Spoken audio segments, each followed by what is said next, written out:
La prima forma di circo risale all'antichità. Nell'antico Egitto appaiono acrobati, giocolieri, saltimbanchi. A Roma nasce il Circo Massimo, un'immensa arena per spettacoli, gare, follia collettiva. Il circo, quello dei tendoni, dei clown, nel tempo moderno è passato un po' di moda, ma non è svanito, perché nulla nell'uomo svanisce veramente, cambia semplicemente forma. Il circo si è spostato dentro di noi, si è impiantato nel comportamento, nella psicologia e nella nuova vetrina globale. I social network. Oggi la voglia di ridicolizzarsi va ben oltre solo la voglia di essere accettati. Streamer, youtuber, reelers, instagrammer, influencer rimandano ogni giorno ai nostri occhi nuove versioni dei grandi spettacoli circensi. Ciò che faceva ridere in precedenza era la stravaganza dei clown, goffi, imbranati, inconsapevoli. L'uomo intrappolato nella propria incoscienza faceva sorridere. Oggi quella stessa incoscienza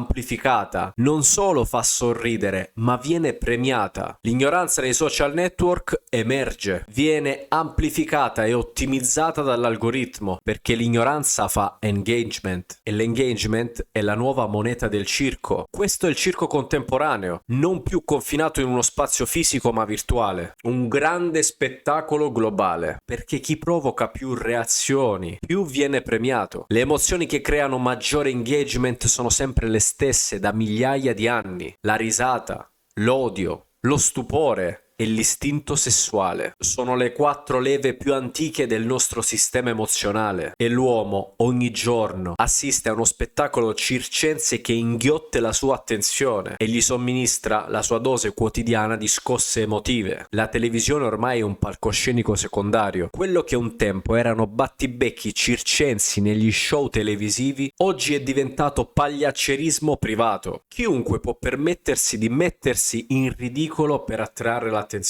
Abbiamo i sovrallenati che mostrano il corpo come gli antichi forzuti del circo. Abbiamo gli estetici estremi come i nuovi clown del bisturi che modificano il proprio volto per diventare personaggi. Abbiamo gli ignoranti ostentati che costruiscono un'identità attorno alla propria inconsapevolezza per provocare commenti e derisioni. Il clown archetipico non è scomparso, semplicemente si è trasformato, si è dissolto in 1000 forme, però è sempre presente e nessuno si rende conto che la logica del circo sta modificando poco a poco il comportamento umano. Aumentano le morti legate a sfide idiote, a stunt pericolosi, a video estremi fatti per essere virali. La viralità sta diventando un'ambizione ossessiva che il clown all'interno di noi continua ad agire, fomentato dal sistema e dall'attenzione delle persone. È come una forza invisibile che spinge l'essere umano a utilizzare parti più basse di lui stesso. Però accade sempre la stessa cosa.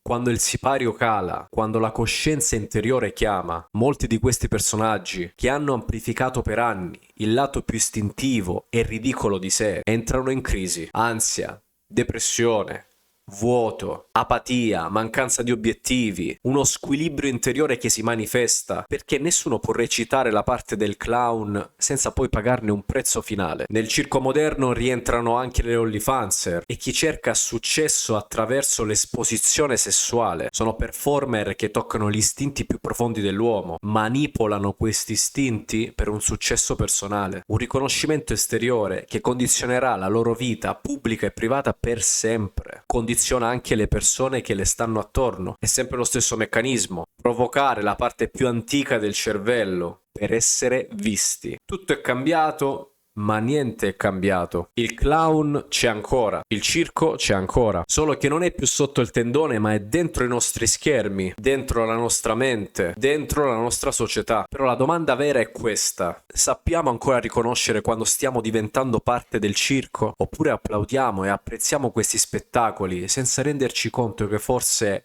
il pagliaccio vero siamo noi?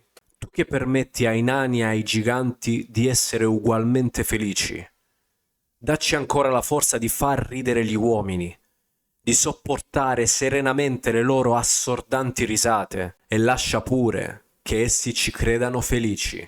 Prigioniero dentro un incubo, mi nutro di fastidio come il folle con lo psicofarmaco, acido più dell'esercito, ma resto lucido quel poco, metto il nemico a fuoco, compongo i pezzi del mosaico e me la sfango mentre il morbo si propaga.